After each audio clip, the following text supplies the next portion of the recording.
This is another one of those cases where there's not much to look at, but what you hear is pretty interesting. This is Judge McBurney, which most of you have heard of before, and he is quite interesting to listen to.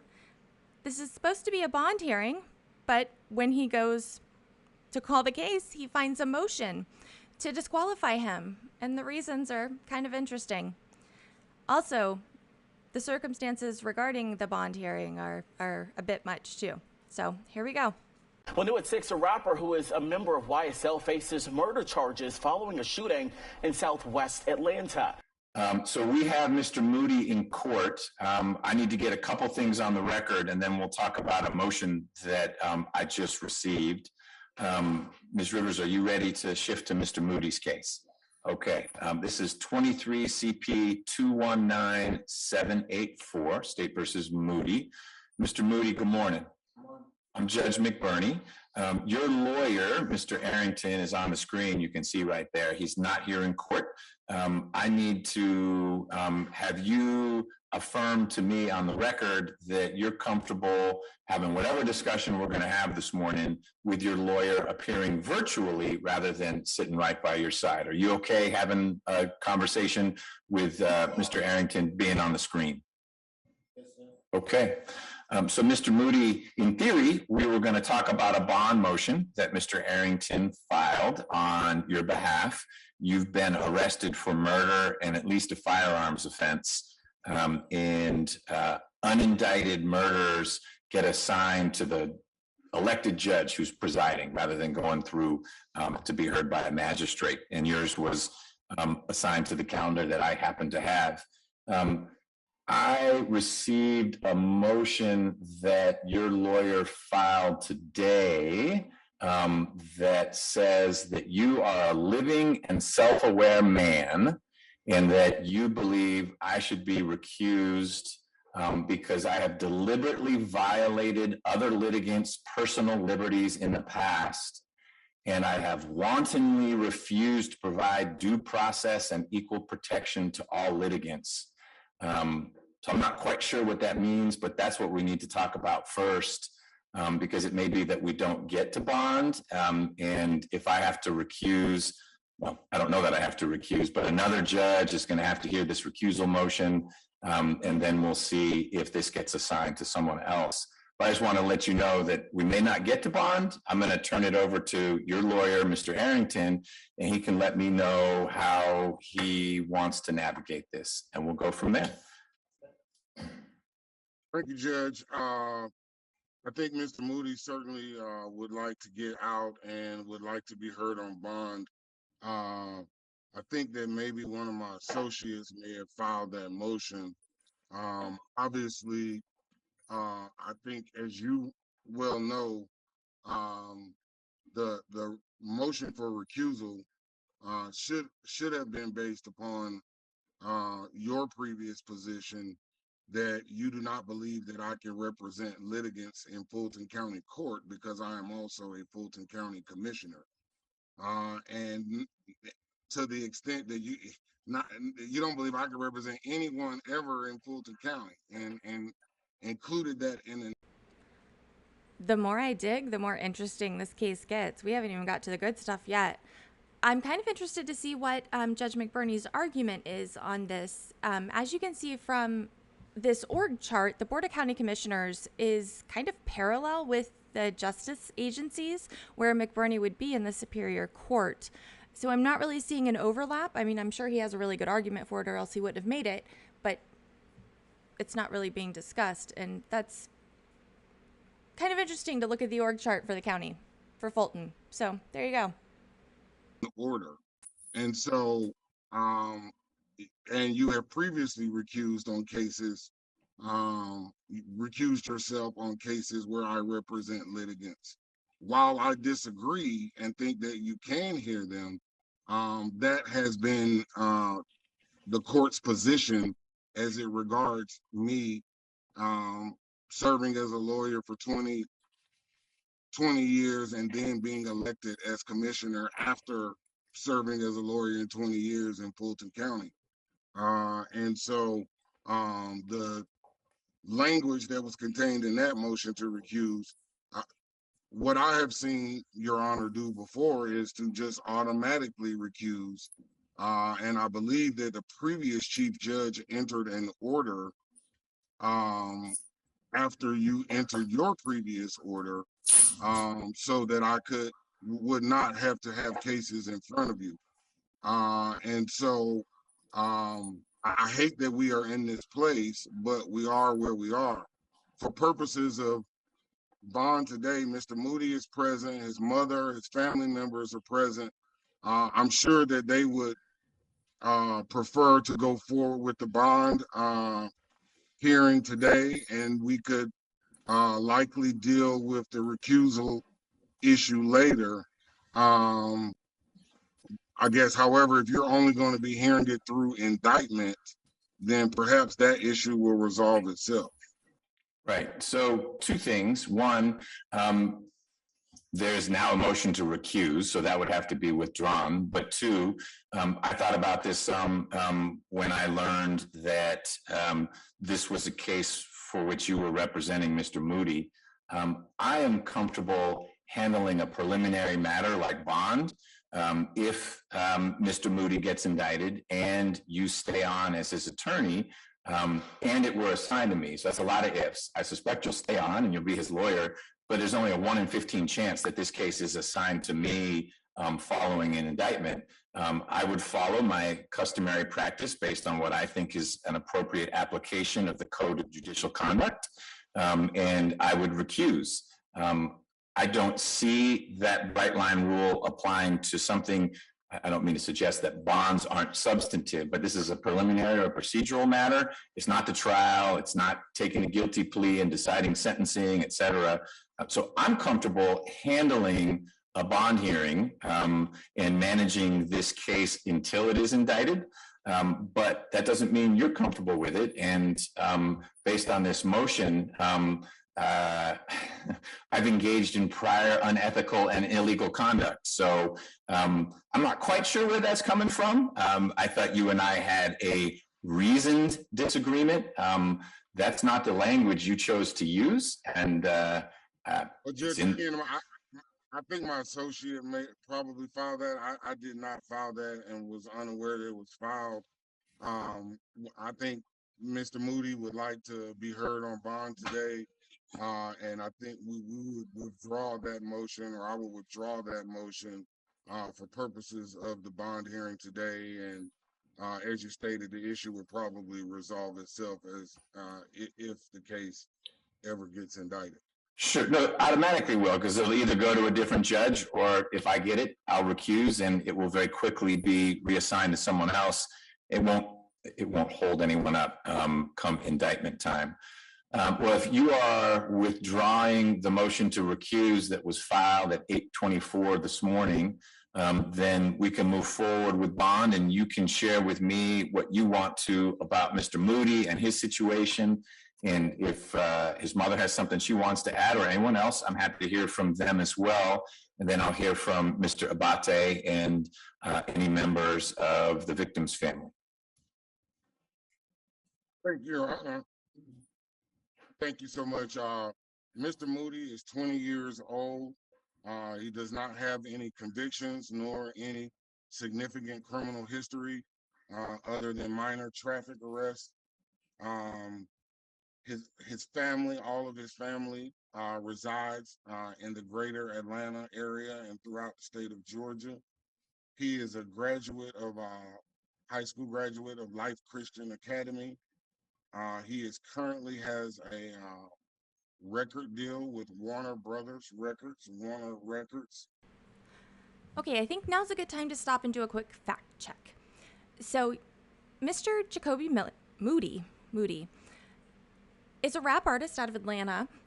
He records under the name Effin' Da Dealer. F-N-D-A-D-E-A-L-E-R. It's kind of hard to read on the screen.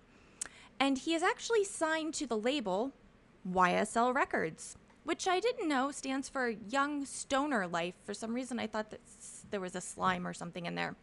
I haven't really followed that trial very closely. But apparently, he's one of the few that didn't get caught up in the YSL racketeering trial. And everybody was kind of focused on him because he was still making music and, you know, keeping his nose clean until this incident happened. Interesting that his attorney should say he records for Warner Records because that sounds so wholesome and clean. And you're like, oh, that's nice. No, it's actually YSL, and the parent record label. YSL is an imprint of 300 Entertainment, and 300 Entertainment was founded by the former chairman and chief executive officer of Warner Music, and also the ex-president, I believe. That a lot of the Warner people left Warner and formed 300 Entertainment, which is a subsidy of Warner Music Group, but you know, there's a lot of degrees of separation between Warner and YSL. I'll tell you that. That's where, you know, facts are facts, but sometimes you have to, you know, lay the facts out a little more specifically in order to understand them. So Mr. Moody has one album that I can tell, and he has also been featured on quite a few of the YSL albums. Close, you know what I mean? Shit I wanna see. Take the hood off. I'm gonna be the last thing he seen. That is a clip from one of his songs that is featured on YouTube. So let's continue. And so he is employed, gainfully employed. He is a father. He has a 2-year-old daughter. And he is also a lifelong member of Faith Baptist Church.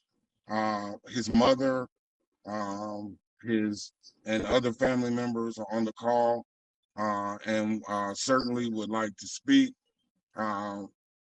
Judge, we have not, the only thing we have received in this case is an affidavit for arrest that says he was a party to a murder.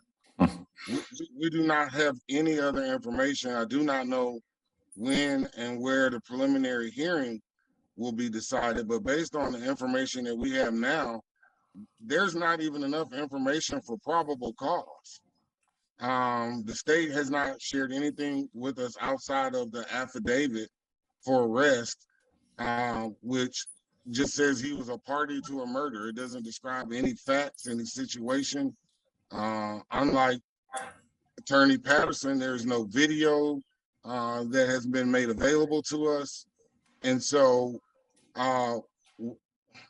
we attempted to get a consent bond because there's just such a lack of any evidence that we don't understand how the state can even proceed. And I guess we would certainly want to be heard at some point in the future on the preliminary hearing calendar, if necessary, to determine if there's even, obviously if he gets a bond, he won't have that opportunity, but we just don't have any information to base anything on. Let's get back to breaking news we're following in southwest Atlanta this morning, where we just got new information about a deadly shooting at an apartment complex. At 0205 hours this morning, Zone 3 received a call of a person shot at the location. Zone 3 officers responded and arrived within 2 minutes of the call. Upon arrival, they located the victim unresponsive in his vehicle.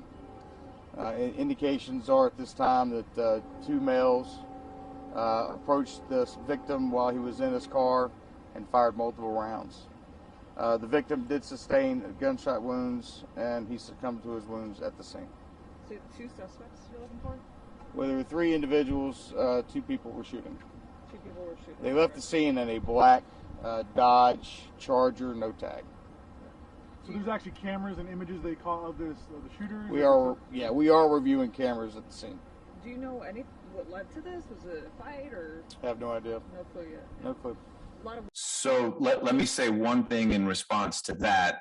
I suspect you and I will learn more from Mr. Abate about what the state thinks the facts and circumstances are surrounding your client's arrest. If there are materials that seem to be particularly significant, let's say there's a reference to a video or a statement, number one, I'll ask Mr. Abate to make that available to you. And then 2, if I think that is particularly persuasive, we'll reconvene after you had a chance to look at it and pick at it, so that you could try to rebut it or explain it. So it may be that we both, you and I, learned things today that caused me to think, I don't know that bond is a good idea, and cause you to think, I'd like a week to look into this. And of course, you'll get that week, and we don't need to wait till day 90 to revisit it if there is information that I direct the state to give to you. So you're not the first lawyer at these very, very early bond hearings who says, I really don't know why my client got arrested. So you should tell me more about his situation in terms of what you know, and I'm happy to hear from a few folks on his behalf, and then we'll both learn a little bit from what the state has to say.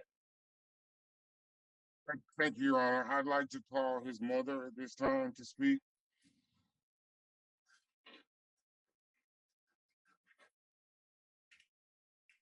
All right, let me get her. Is that Natanya? She's on mute.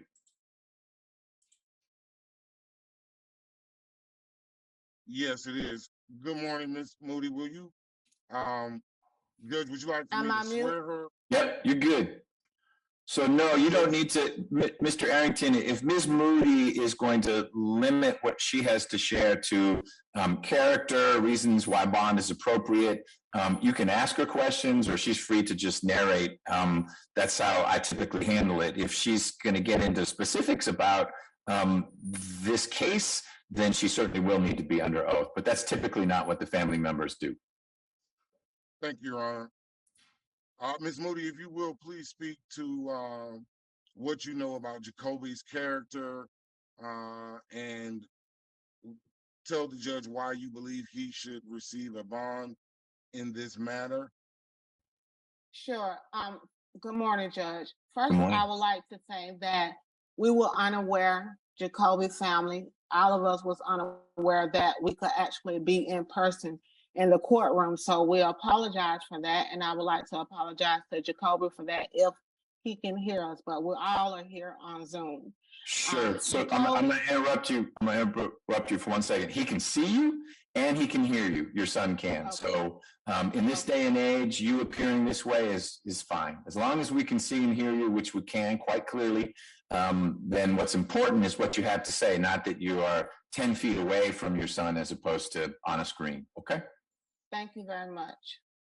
Jacoby is actually my miracle child, Your Honor. I wasn't supposed to have any kids, and I ended up with Jacoby.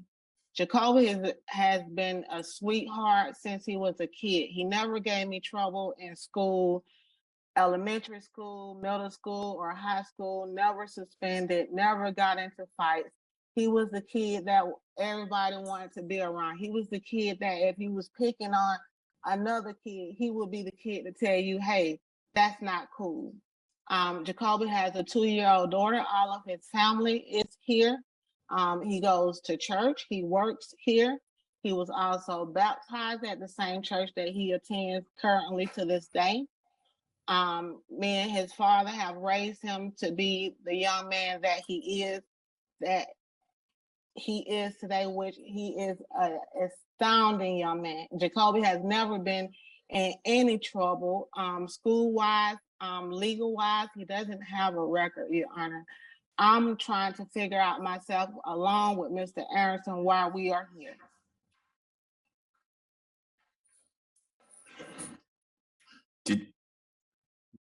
I'm sorry, go ahead, Judge. No, it sounded like you got cut off. So Ms. Moody, was there anything else you wanted to share?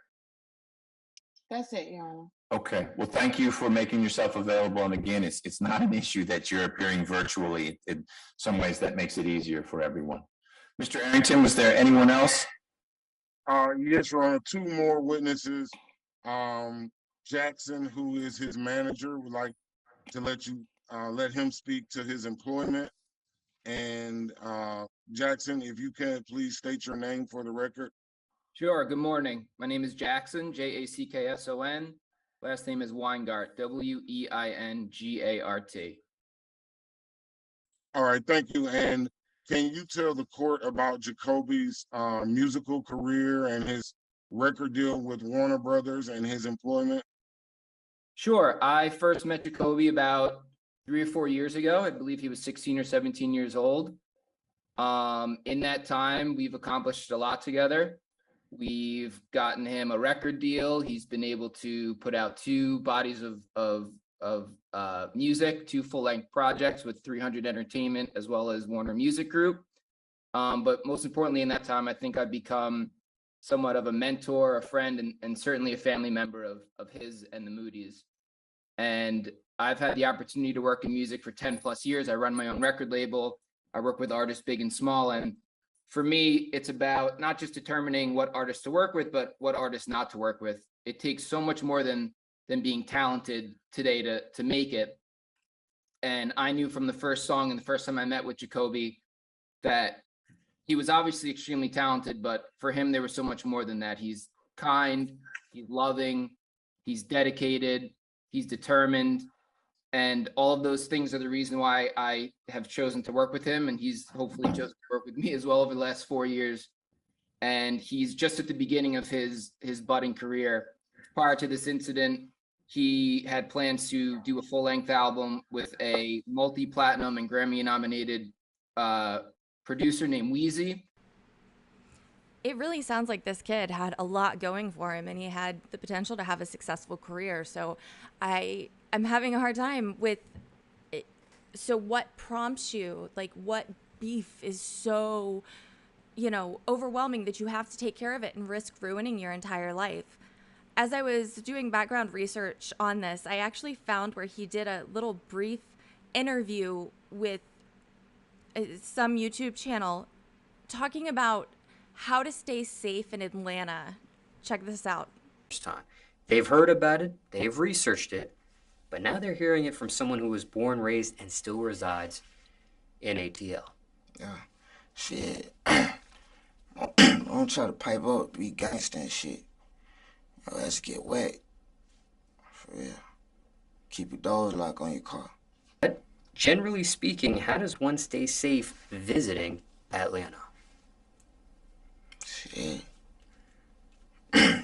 Just mind your business. Just goddamn, try to stay out of the way. That's all I can really say. Which we were in the middle of scheduling.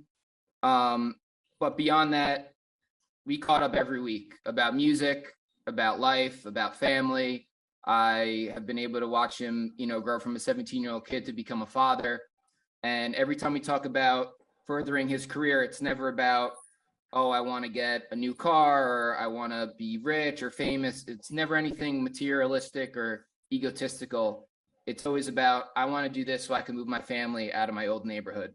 I want to do this so I can put money in a fund for my baby girl to go to college. I want to do this so that, Jackson, you make enough money that you can take care of your family.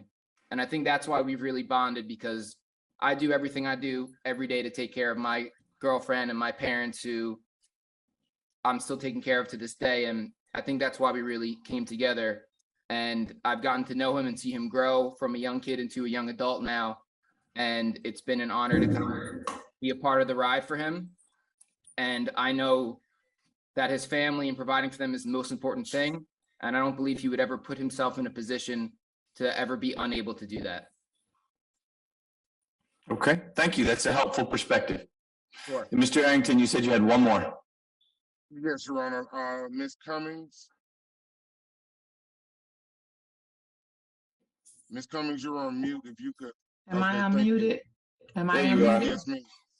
Okay. If you could please tell the judge how you know Jacoby and what you know about his character and why you think he should get a bond. Yes, Your Honor.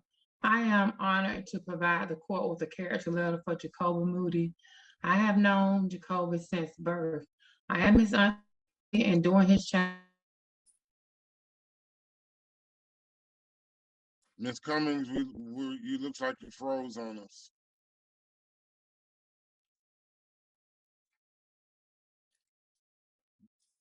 Judge, why don't we do this, Mr. Arrington? Ms. Cummings may well be able to reconnect, and we will come back to her. If you have more you want to share, you can. Otherwise, we'll pivot to Mr. Abate. For his daughter she's is back. unconditional. Ms. Cummings, we need you to start over. Looks like we lost her altogether.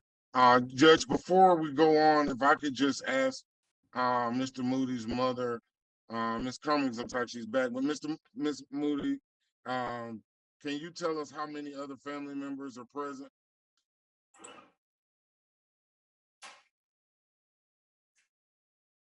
Looks like you're on mute, Miss Moody.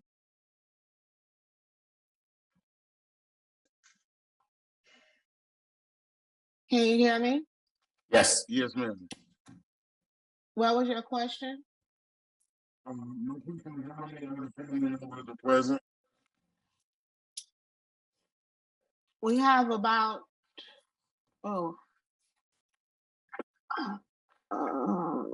we have 24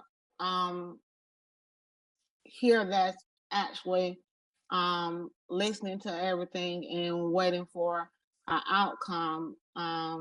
But the judge said it doesn't matter if we're in person or we're doing video. So it's 24 of us that's in here right now, but Jacoby's whole family is here. I'm here, his dad here. He's been with us since birth. So, and all of his family is here. Okay, thank you. And Ms. Cummings, you froze on us, so if you could please start over. We were not able to hear pretty much anything that you said. Okay, no problem. Can you hear me now, sir? Yes, ma'am. Yes, ma'am. Oh, okay, Your Honor, I apologize. As I stated, I am honored to provide the court with a character letter for Jacoby Moody. I have known Jacoby since birth. I am his auntie, and during his childhood and early adult life, I have always known him to be a well-mannered and humble person. The parents of Jacoby Moody have always provided ongoing guidance and support in being involved in the community and church. They made sure he attended summer camp to keep him involved in the community and to stay away from trouble. Jacoby is one of the most respectful people that I know in this family. His heart is genuine when it comes to his family and friends. The love for his daughter is unconditional. And I have nothing but positive things to say about Jacoby. Over the years, I have witnessed Jacoby being a noticeable example for his other cousins that were getting in trouble and having mischievous behavior.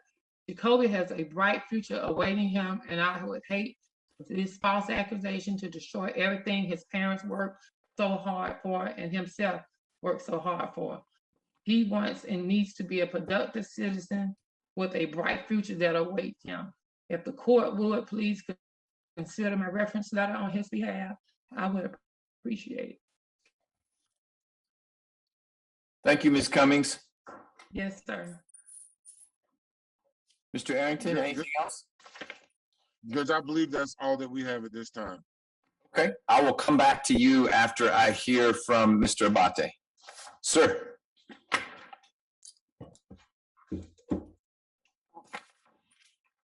Thank you, Judge. The state would respectfully request that you deny defense counsel's motion for bond for several reasons. The first being the state would submit to the court that the defendant is a significant risk of committing felonies pending trial. He does have two prior pending felony cases out of Clayton County. The first being from May 4th of 2022, and the second being from 14 days later, May 18th of 2022. And in each case, he is charged with the possession of a firearm or commission of a felony, and he is in the possession of a Schedule II substance, oxycodone.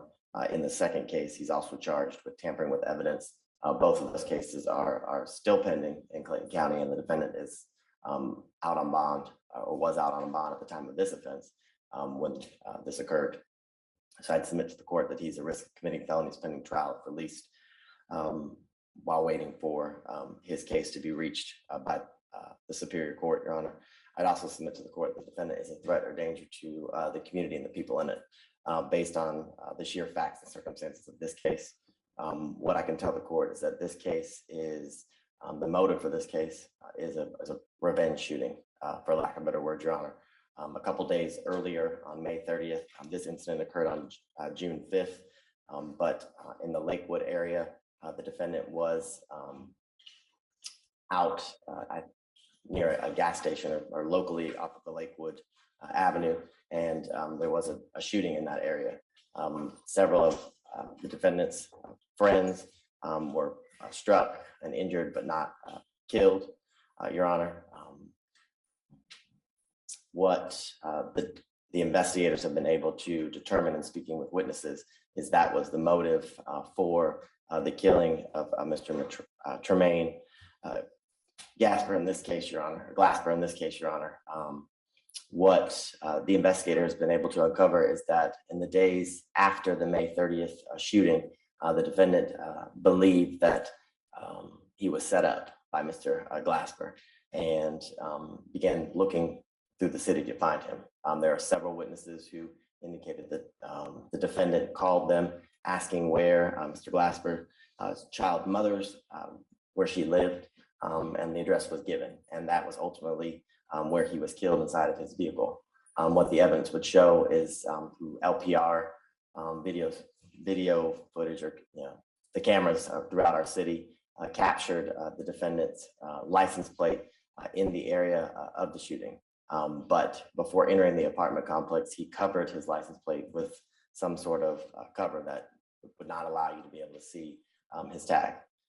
Upon leaving the incident location after shooting Mr. Glasper, he believed he was out of the view of the video surveillance, and he uncovered his tag. And his tag is then caught seconds after the shooting, leaving the exit of the apartment complex off of McDaniel Street, where Mr. Glasper was ultimately shot and killed in his vehicle, Your Honor. So based upon all of that, the state would respectfully request that you deny bond. That's the defendant laid in wait, waiting for Mr. Glasper to come down from the apartment. And as soon as he entered his vehicle, shot him. To be perfectly candid with the court. So that last bit that you're adding, that's from surveillance video, that's from witnesses who say that, or? That's from witnesses, Your Honor, who have described what they saw as when Mr. Glasper got into his vehicle, what they saw the defendant get out of his Charger and run towards the vehicle where the victim was seated with two other individuals. And it's the Charger that has, while it's at this apartment complex, according to you, the covered up tag, and then it leaves and the cover is removed from the tag. That's correct. You described a situation where, when your words, the defendant thought he was far enough away, he removed the cover.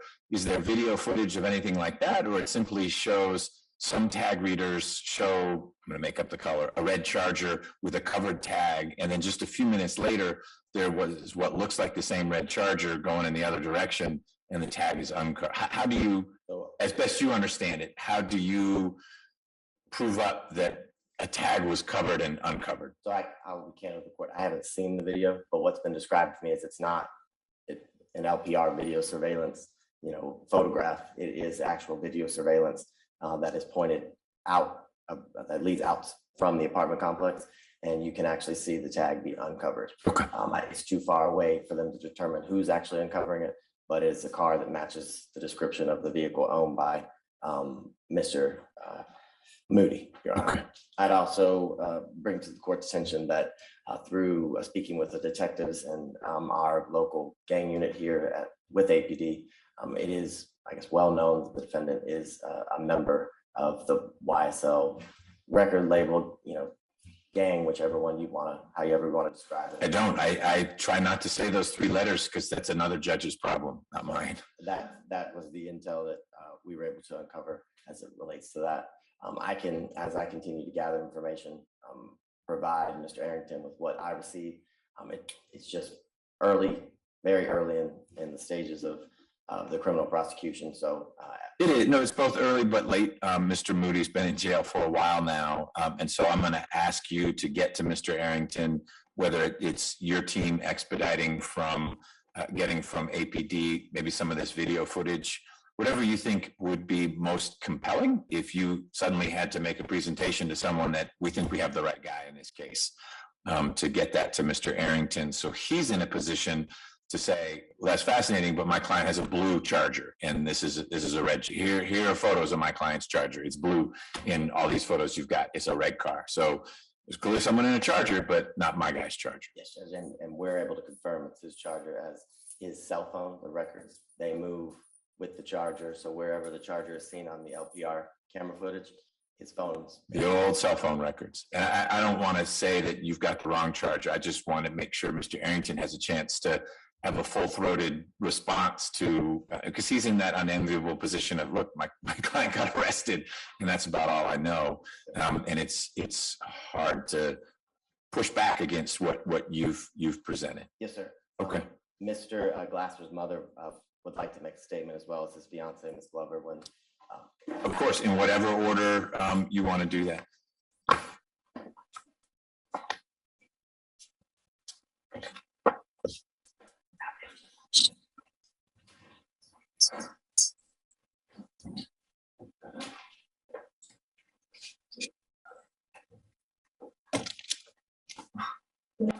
Good morning. You are? I am the mother of the victim, Tremaine Glasper. My name is LaShawn Glasper. Ms. Glasper, thank you for being here. Can you spell your first name? Yes, sir. LASHANAGLASPER. Okay. First, I'm sorry for your loss. Yes, please. As a parent, your worst fear is to have to bury your child. And this senseless murder has been a living nightmare, knowing that my child is gone to shelter. I have to constantly remind my granddaughter, who is 8, and truly doesn't fully understand that no one is going to hurt her. We are constantly looking over our shoulders in fear because there's still 2 other accomplices. The home that I raised my kids is now hard for me to be there alone because of fear. We now feel vulnerable and scared at all times. Anyone in this courtroom could have been in that parking lot that night going home. My grandkids could have been in the car with their dad that night. It is our right and responsibility to do everything in our power to protect our families and fight to protect our city and community. Your Honor, I'm requesting on behalf of my family and the community to exercise the power you have to ensure that another mother doesn't have to experience this type of tragedy. I'm respectfully requesting that you do everything in your power to deny Burney. Ms. Glasper, how old was your son when he was killed? Okay. And the 8-year-old that you mentioned, that's his daughter? He has 2, a 3-year-old and an 8-year-old. Okay. All right. Thank you.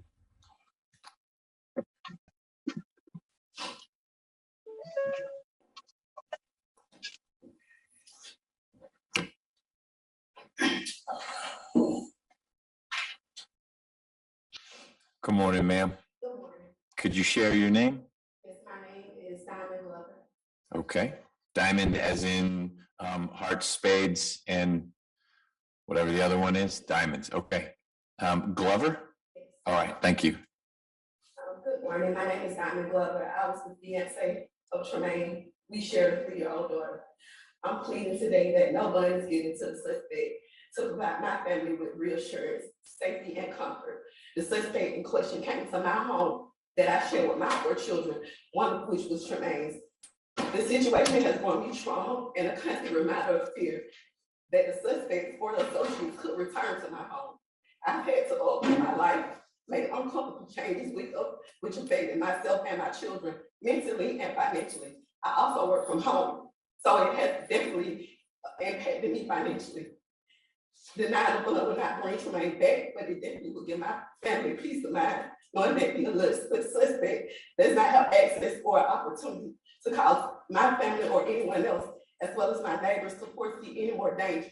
Children live below where Tremaine was shot. Anyone could have been hurt or harmed. So, Ms. Glover, Mr. Glasper was shot right outside your apartment, is what you're, okay. I heard the gunshot. I can't recall how many. 2 minutes later, he was inside of the home. He walked downstairs. 2 minutes later, I came and I had to find his body. Okay. My friends have kids that stay on the 1st floor, directly where Tremaine was killed. Right, at the ground level. Yes, I had to leave my home, go from home to home, because my kids, not only my 3-year-old, but my kids aged 13, 12, and 10, they are afraid. Sometimes we can't even sleep. Okay. Thank you, ma'am. Mr. Abate, anything else? Nothing better from the state, Your Honor. All right. Mr. Arrington, as the movement, you get the last word. I'm going to reiterate, I know you are reacting real time to some of what you heard Mr. Abate said, and I think it's only appropriate that as he gets discovery and he needs to, through his team, expedite some of this, we get some of that to you so that you can begin to process it. But you've heard some things. It sounds like cell records, LPRs, et cetera. Tell me if there's anything more you want to add. Thank you, Your Honor. My understanding is that 3 weeks earlier, Mr. Moody was shot, and while he was with Mr. Glasper, they were both shot at. There was a drive-by shooting, and several people were, potentially shot. And apparently, my understanding, Your Honor, is that there was a hit out for Mr. Glasper. And so they were together 3 weeks earlier. They were friends. Mr. Glasper and Mr. Moody and others were both shot at 3 weeks earlier. Mr. Moody actually got shot. Apparently, Mr. Glasper also called Mr. Moody to check on him after that to see if he was okay. And so the idea that this would have been a revenge shooting against Mr. Glasper, who was also a victim of the drive-by shooting with Mr. Moody, and who called to check on Mr. Moody to see if he was okay, doesn't make any sense. It just defies logic. Certainly, we're sorry that Mr. Glasper was killed in this fashion, but, Your Honor, Mr. Moody was not the one that did it. He and Glasper, again, were both victims of a drive-by shooting 3 weeks earlier, and apparently there was a hit out on Mr. Glasper. And so we think that Mr. Moody meets the Ayala factors. We do not think he is likely to commit any other crimes. We do not think he is a flight risk. Certainly will show up for court. I am representing him on the Clayton County matters. Those matters were initially started out in misdemeanor traffic court and apparently were transferred over later, but they started out as traffic offenses in magistrate court. When I have to export the charges to an Excel spreadsheet to be able to look at them because there's so many, there's a little bit of an issue. Okay, so keep in mind all of these are from 2022 except for one. There are 7 tint violations, all occurring different time periods, some of them on the same date. There's an open container, tampering with evidence, possession of a weapon, and violation of Georgia Controlled Substance Act, and another tint violation that happened back in May, which I think that's what they're talking about. It was bound over to Superior Court. Then there is another violation of Controlled Substance Act, possession of a weapon, tampering with something, open container, and another tent violation from last November. And then the date before that, there is another controlled substance, possession of a weapon, and tent violation. So some of those are pending. Some of them have been disposed, but all of them are from 2022, and there's one in 2023. And that's because he just turned 18 in 2022. My law partner also represents him in his deal with Warner Brothers Records. And so we have had a long relationship with Mr. Moody as a client. The two charges in Clayton County in May, again, my understanding is they both started out in magistrate court as traffic offenses, and they may have been later upgraded, but none of those cases involve violence. And the gun that he had is registered to his mother. And so we would ask the court to grant a reasonable bond We think that a $75,000 bond would be reasonable. Certainly would not have any objection to the court imposing a ankle or wrist monitor as the court sees fit.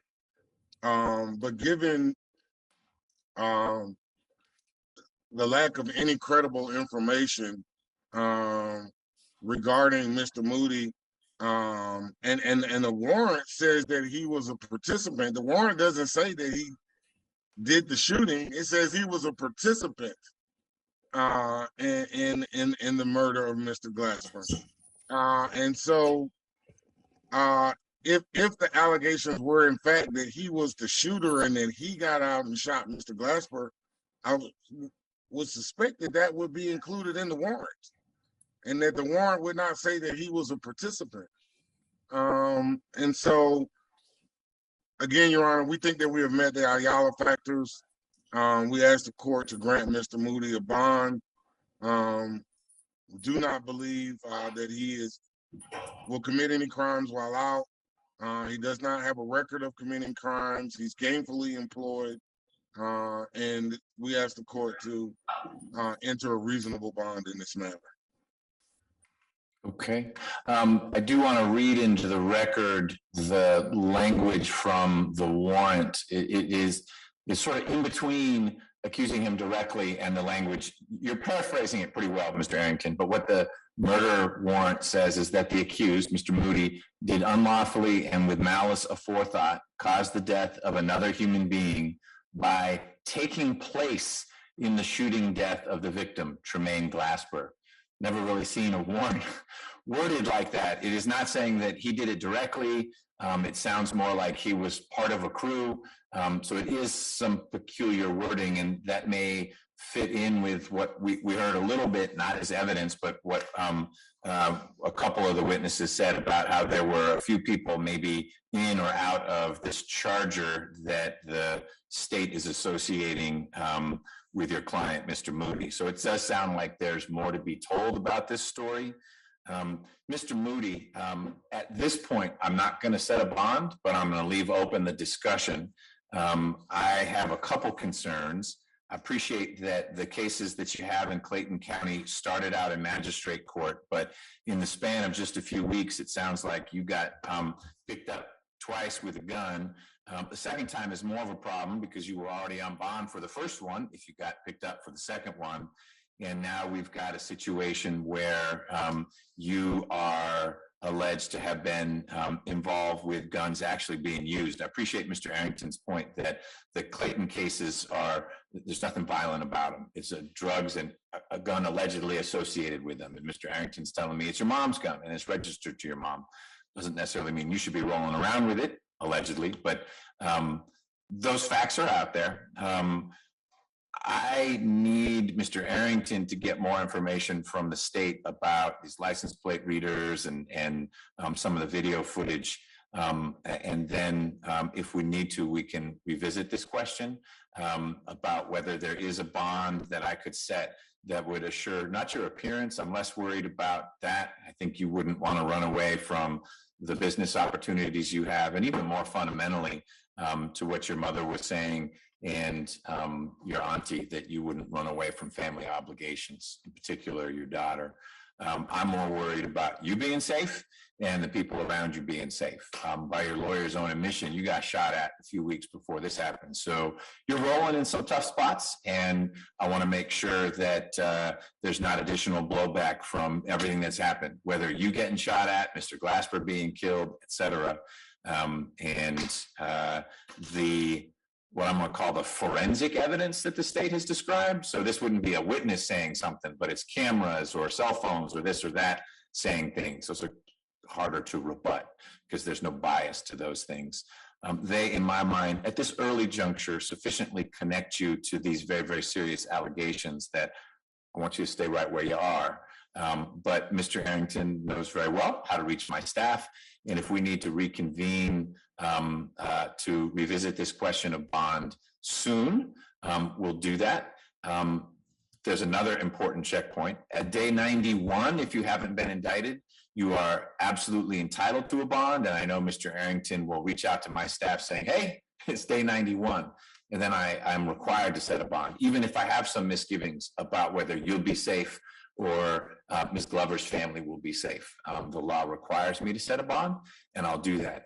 If between now and then your case is indicted, then you're going to be in front of a different judge, and Mr. Arrington can make all these same arguments. And more importantly, he'll be entitled to get all this discovery. So he's not sort of shooting in the dark, where he's at a bit of a disadvantage. That's not his fault. It's not Mr. Arrington not being prepared. He worked with what he had, which is what he's learned from talking with you and maybe family members. So that's where I am now. Mr. Arrington, now I'm just repeating myself, but as you get information from Mr. Abate, if you think we ought to revisit this because there's new information you want to argue from, or if you're not getting information from Mr. Abate, meaning the DA's office, please reach out to Ms. Nelson about that so that I can get in the mix and say, I appreciate that discovery really hasn't started running yet, but this is a question of your client's liberty pending indictment, and I'm happy to get involved in that way. Anything else, Mr. Arrington, at this time? Judge, Mrs. Moody would like to say something else if you are okay with that. Okay with it, Ms. Moody. I just want you to know that I've made my initial ruling, so it's not going to advance a whole lot for your son to say, Judge, you made the wrong decision. I bet that's what you think, because I know what you wanted me to do. I heard you clearly, and I heard Mr. Arrington very clearly. I've decided what I've decided for now, but I'm happy to revisit it. But Ms. Moody, if you want to unmute, I'm happy to hear one brief thing from you, and then I need to get to my 11 o'clock calendar.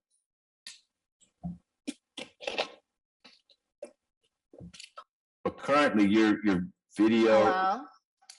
Hey, who's this? This is Mrs. Moody. Okay, I can't see you. Can you turn your video on, Mrs. Moody? There you are. Okay, yes, ma'am. There? Yes, ma'am. Yes, Your Honor. I heard everything that you were saying. I wanted to just say I'm sorry what happened to the victim as well, but I wouldn't think that his mother would want two injustices to be done.